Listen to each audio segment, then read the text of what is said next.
There are still places on Earth where moving forward does not always mean reaching your destination.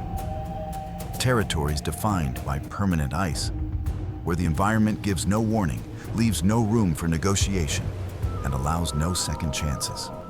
And yet, in the 21st century, there are communities that continue to live here. Not out of heroism, not as a challenge, but because adaptation became the only way to avoid disappearance. In these extreme landscapes, survival is not about endurance, but about understanding the environment before it makes decisions for you. And that's where the defining question of this journey emerges. How do you live when the world around you is made of ice, and every decision may be irreversible? Welcome to CronoPlanet. Today, we will explore 7 real communities that have built their way of life in some of the most extreme frozen landscapes on Earth. Before we continue, subscribe and turn on notifications. You will become part of a community that seeks understanding, not spectacle. And stay until the end. Only then will you truly grasp what is at stake when the ice begins to disappear. Hold your gaze here. When we speak of permanent ice, we are not referring only to what can be seen. We are talking about regions where cold dictates everything, sometimes through visible ice and sometimes through ground that never fully thaws. This is permafrost, frozen ground that sustains life while also limiting it. And this is where our journey begins. A journey in which stopping is not always an option, because in certain places, standing still can be the greatest risk of all. Nanakokers samdaurin, ekukaharkam, 1. Nenets, living without stopping in northern Siberia, on the Yamal Peninsula, and across the tundra stretching toward the Kara Sea. The ground remains frozen year-round. This is an Arctic region where standing still can be more dangerous than moving forward, because here movement is neither habit nor cultural preference. It is an absolute necessity. Daily life begins long before the journey itself. Each day starts with a careful reading of the environment. Wind direction, snow density, the way the ice responds beneath the weight of the herd. Nothing is observed casually. Every detail is assessed, because a single misreading of the terrain does not merely cause delays. It can mean losing reindeer in a sudden storm, or becoming trapped in an area where food vanishes within days. This way of life unfolds across one of the largest permafrost regions on Earth. A ground that never softens, cannot be excavated, and does not allow permanent settlement. When a place fails, it must be abandoned. Staying too long in one location depletes grazing land and threatens the survival of both people and animals. For this reason, movement is calculated not in kilometers, but in days of available food. Each year, these families travel up to 1,000 kilometers across frozen tundra alongside their reindeer herds. There are no roads, no signs, no visible roads.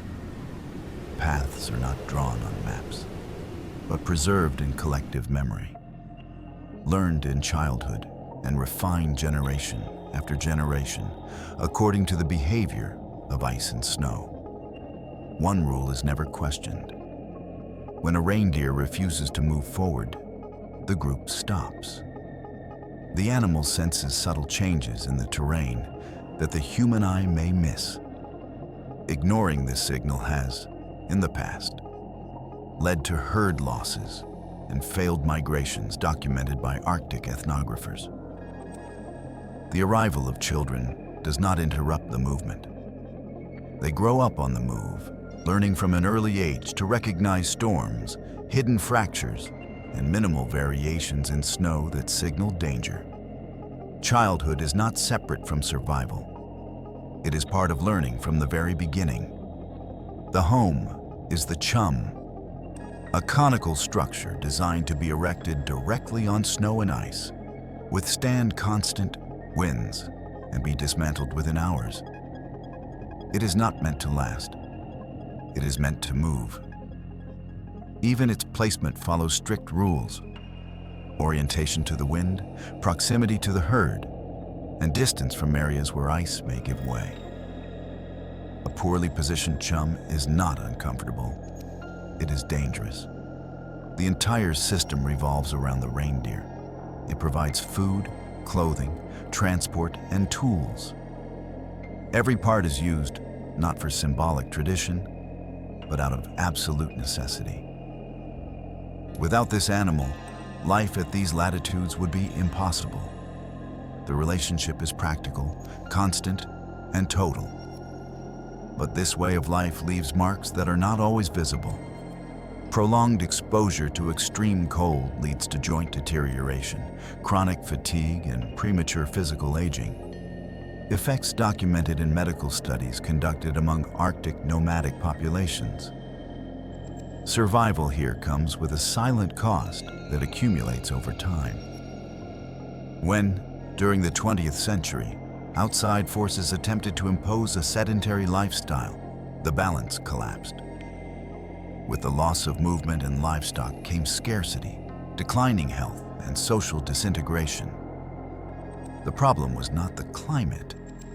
It was altering the system that made life within it possible.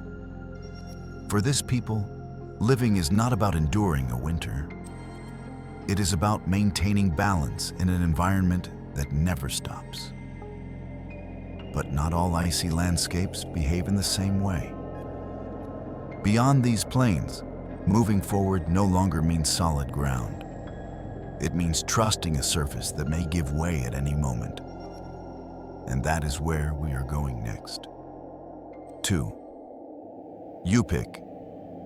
When the ground can vanish along the western coast of Alaska and the far eastern edge of Siberia, solid ground ends abruptly. Beyond it lies only the frozen ocean. Here, there is no stable surface and no clear boundary between land and sea. Life unfolds in an uncertain strip between open water and sea ice. A surface that forms and breaks apart every year and never offers real guarantees. Daily routine depends on an extremely fragile balance. Before setting out, nothing is taken for granted. Wind direction, air temperature, tidal behavior, and the condition of the ice near the shore are all carefully assessed. A sudden shift can detach an entire ice sheet and separate it from the mainland within minutes. When that happens, there is no way back. Hunting takes place on moving ice. Progress is made not over solid ground, but across a surface that creaks, flexes, and fractures under weight. A single misjudged step can cause the collapse of an area weakened by ocean currents. Here, survival depends on understanding ice as a living system. Not all shades of white mean the same thing. Not every sound carries the same warning. Young ice appears darker and more flexible. Older ice is lighter and more resistant. A sharp crack does not signal the same risk as a hollow snap. These distinctions, invisible to an outsider, define the line between advancing and retreating. This knowledge is neither written nor formalized. It is passed down orally and through practice, generation after generation, because learning it too late can cost a life.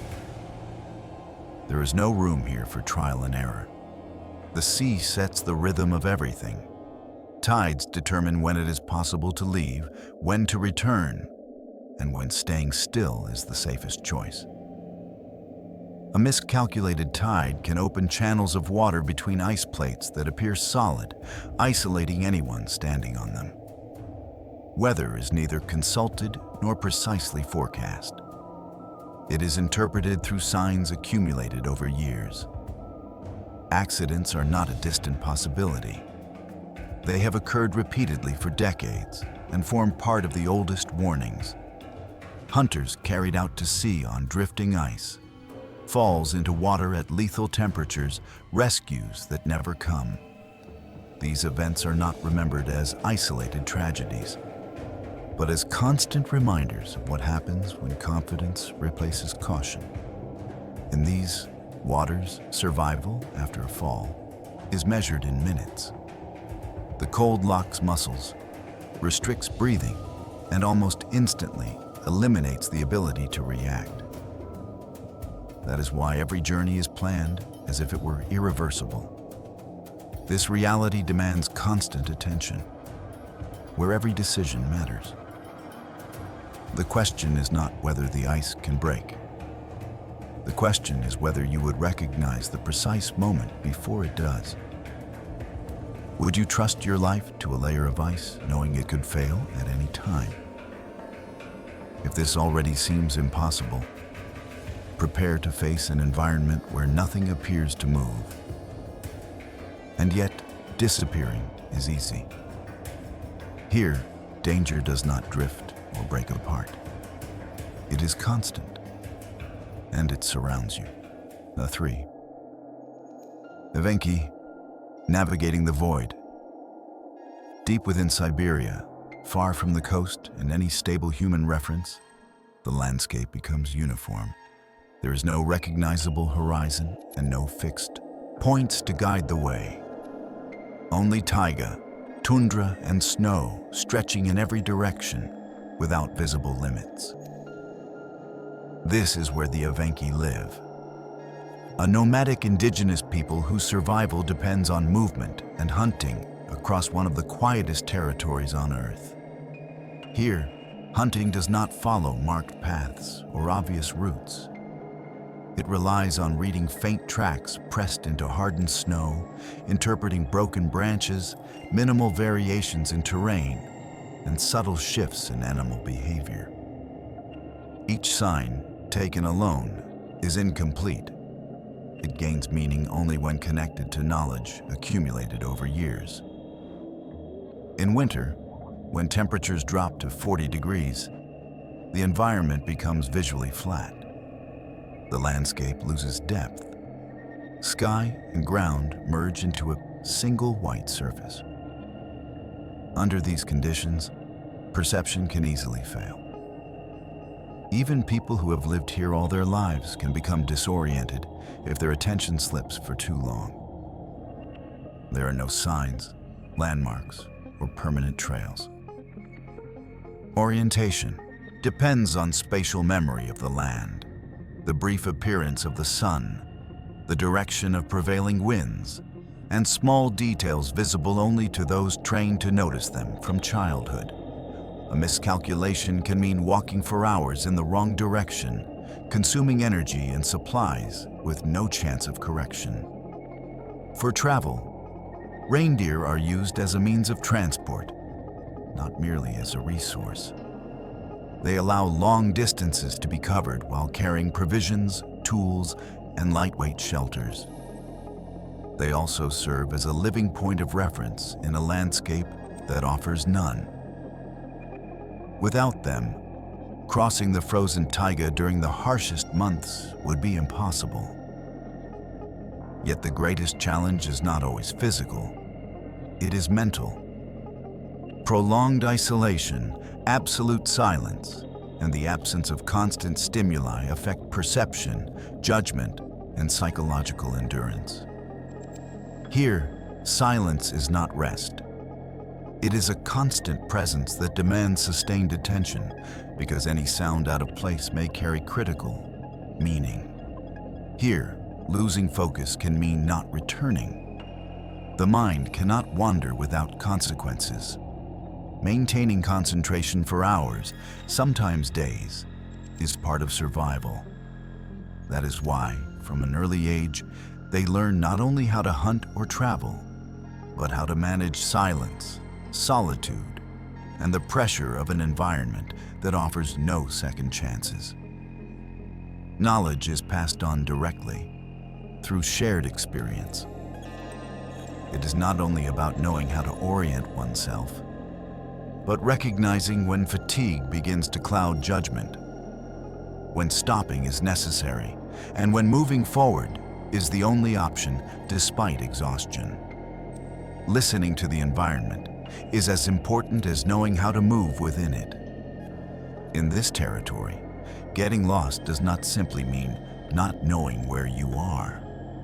It means not knowing whether you will have the strength to return.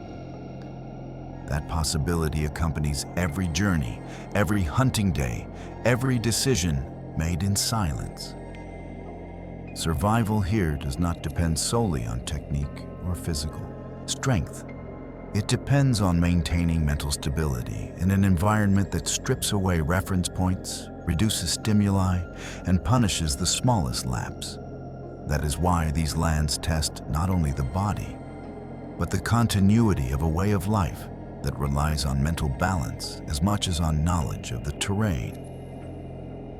And one question remains unavoidable. Would we be capable of surviving in a world where everything is white and mistakes cannot be corrected? Because there are still places where the greatest risk is no longer losing your way, but arriving too late. It is toward one of those places that this journey continues. 4. Dolgan. When time runs out on the Taymyr Peninsula in the far north of Siberia, the landscape opens without offering shelter. It is one of the coldest inhabited regions on Earth, where tundra stretches uninterrupted and wind travels vast distances without encountering anything to slow it down. Here, the ground remains frozen year-round, and the environment offers no pauses and no safe zones. Daily life is structured around an extreme calendar. Time is not measured by gentle seasons, but by very brief windows of opportunity. Hunting and fishing take place beneath the ice, cutting through surfaces that have remained frozen for months. Every outing requires precise calculation: ice thickness, air temperature, distance to be covered, and the exact moment to return. A mistake does not mean failure. It means not coming back. Homes are built directly on permafrost, a ground that never softens and prevents deep or permanent construction. Everything must adapt to an unstable base, where even partial thawing can deform or destroy what has been built. Here, structures are not designed to last for decades, but to withstand the next cycle of cold and wind.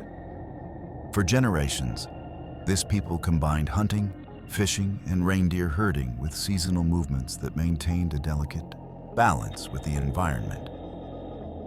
Nothing was done at random.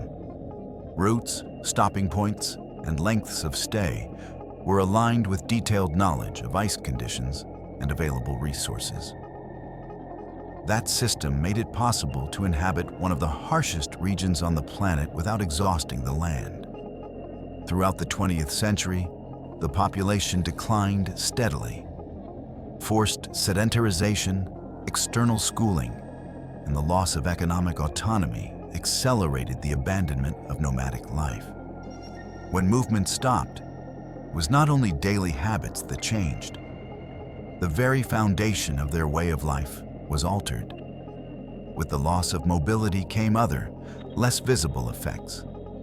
The language began to be used less and less in everyday life.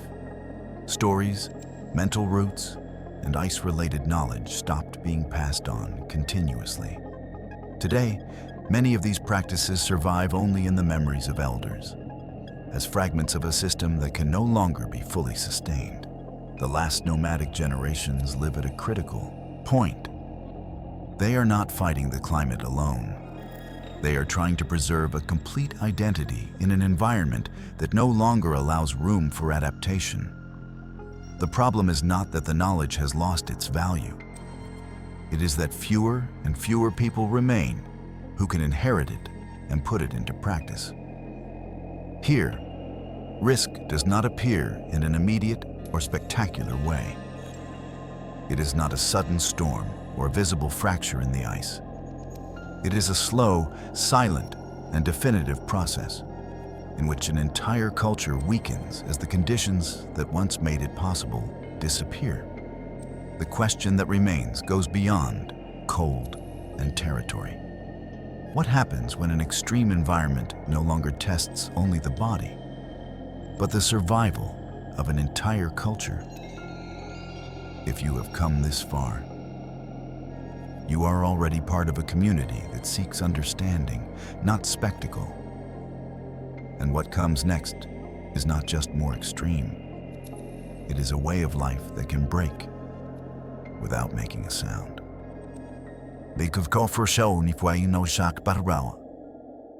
5. Sami, when cold becomes identity. In Northern Europe, beyond tourist maps and familiar routes, vast stretches of frozen tundra extend across Norway, Sweden, Finland, and the far northwest of Russia. This is the homeland of the Sami, a people for whom winter is not just another season, but a prolonged presence that sets the rhythm of life itself. For generations, reindeer herding formed the backbone of territorial organization. Seasonal movements followed precise routes shaped by climate, snow conditions, and a collective memory built over centuries. Movement was never improvised or aimless. It meant knowing when to advance, when to stop, and how to maintain a constant balance between the herds, the land, and natural cycles. The polar winter, with months of near total darkness, was not experienced as a threat to be overcome. It was an environment to adapt to. Cold became embedded in clothing, methods of travel, language, and ways of interpreting the world. Survival here did not mean fighting the ice, but learning to live alongside it and anticipate its changes. Herding routes required vast, uninterrupted open spaces so that reindeer could move freely. But that balance began to fracture. As the modern world expanded, traditional routes were cut by roads, administrative borders, mining operations, and energy projects. Landscapes that had remained continuous for generations were divided into parcels that no longer followed the logic of nomadic herding. Coexistence with this new order was not gradual. It was imposed. Restricted access to grazing lands, economic pressure, and reduced mobility profoundly altered a way of life based on constant movement. Eliminating the cold was never necessary to endanger the system.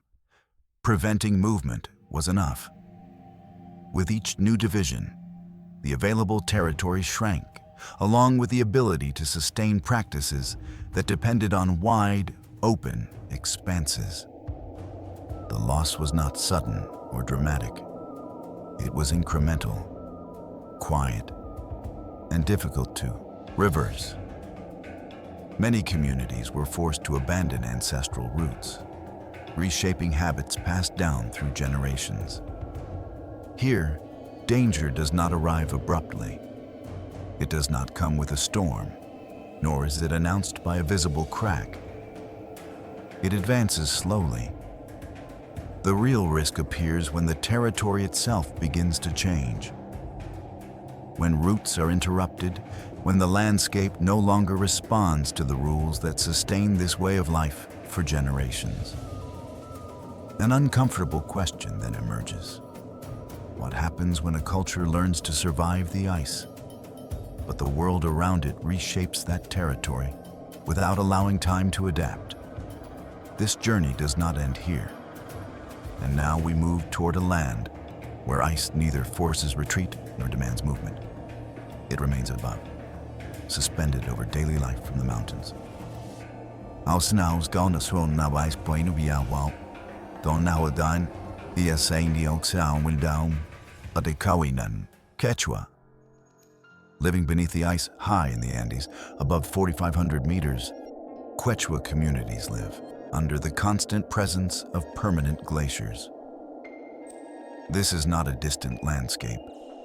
but a living mass that dominates the horizon and shapes every aspect of daily life. At this altitude, the air is thin. Every movement demands more effort than usual. Hypoxia accompanies each day. Breathing requires additional energy. Fatigue builds quickly, and even simple tasks become physical challenges. When night falls, the cold intensifies abruptly. Even outside winter, temperatures drop to limits the body can barely endure. Daily life is organized around this double challenge: lack of oxygen and extreme cold. Time is compressed, movement is carefully measured, and the margin for error is reduced to almost nothing. Every decision is made with the awareness that second chances do not exist. Glaciers are not a static backdrop. They are sources of water, natural regulators of the environment, and at the same time, a constant threat. Avalanches, ice collapses, and the sudden failure of glacial lakes have been documented across different Andean regions, affecting entire communities within minutes. In these cases, danger does not approach slowly. It descends violently from the mountains. Yet the relationship with ice goes beyond physical risk. For these communities, glaciers are apus, sacred entities regarded as guardians of the land and intermediaries between the human and spiritual worlds. They are not viewed solely with fear, but with profound respect. Their presence is central to collective identity and to the way balance in the world is understood. For generations, rituals, agricultural calendars, and communal decisions were organized around these apus. The glacier did not only provide water and symbolic protection, it structured time and space. It was a spiritual reference as essential as it was physical. When the ice retreats, the loss is not merely material. It is not only about shrinking water resources or rising disaster risk. An ancestral bond is broken. A spiritual reference upon which identity was built disappears. The environment changes, and with it, the way the world itself is understood. Here, risk is not measured solely in avalanches or extreme temperatures. It is measured in loss of meaning, in the erosion of a balance transmitted over centuries, one that cannot be restored once it is broken. Melting ice threatens both the body and collective memory. So if a sacred glacier disappears, what remains of a culture born in its shadow? What is lost is not only ice. It is an entire system of references that gave meaning to everyday life. This journey now approaches its limit. We arrive at the final territory of this voyage, the place where everything before converges. Because here, ice does not accompany life or test it. It controls it. 7. Chukchi. When ice is everything at this edge of the planet, ice does not surround life, it structures it. In the far northeast of Siberia, facing the Bering Sea, the land narrows until it nearly disappears. For much of the year, the ocean freezes and the outside world becomes a distance difficult to imagine. Here, for centuries, human presence endured at one of the planet's habitable limits, without stable routes of contact and with no possibility of external help when mistakes were made. Daily life is organized around sea ice, not as an occasional backdrop, but as an active surface for work, movement, and subsistence. Hunting takes place on it, resources are transported across it, and decisions affecting the entire group are made upon it. Ice is not a background. It is a pathway, a boundary, and a lifeline at the same time. Before setting out, nothing is improvised. Subtle signs are observed, details that would go unnoticed by an outsider. The precise direction of the wind, the sound of ice tightening under weight, variations in surface color. the way the sea responds beneath one's feet. Every detail matters, because here, an incorrect decision leaves no room for correction. There are no second chances. The historical isolation of this territory was prolonged. For generations, there were no stable trade routes and no external support to rely on in critical situations. That distance forced the construction of a society where cooperation was not a moral virtue or an abstract ideal. It was an essential condition for survival. No one endures alone in this environment. Here, cold is not merely an environmental factor. It is a complete social system.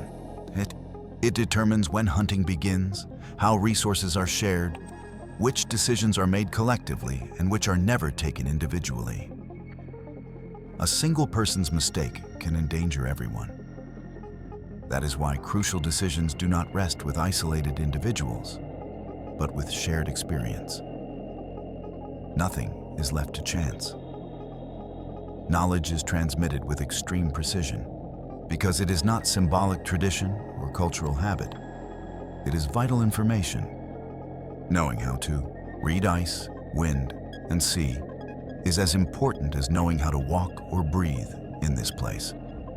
Each generation learns by observing, listening, and correcting errors before they become irreversible. This knowledge does not belong to one person. It is collective. It is built over time through constant observation and the accumulated memory of past successes and failures. Many of those corrections allowed no second opportunity. And precisely for that reason, they became unwritten rules that are still respected today. But this balance is extraordinarily fragile. When a generation stops learning how to interpret the environment, what is lost is not a single skill. An entire chain of transmission is broken, the chain that made it possible to inhabit this land for centuries. Here, there is no possibility of reinventing life from scratch. The environment does not allow it. At this point, the true conclusion of this journey is revealed. The limit of human survival is not cold, ice, or extreme isolation. It lies in the moment when knowledge stops passing from one generation to the next. In these territories, there are only two possible paths: accumulated memory or disappearance. To understand what this truly means, hold on to this essential idea. In many of these communities, knowledge is not stored in books or archives. It cannot be recovered later. It exists only while it is practiced, at the precise moment when the environment demands it. When one generation stops transmitting it, that knowledge vanishes. And now, the final question rests with you. Which of these 7 cultures affected you the most? And why? Thank you for staying until the end and being part of this journey. If you believe this story should not fade into silence, let us know by writing the keyword ice in the comments. And if this journey has changed the way you see ice, subscribe to CronoPlanet and turn on notifications. Remember, this is not an ending. It is the beginning of many journeys yet to come. See you at the next destination.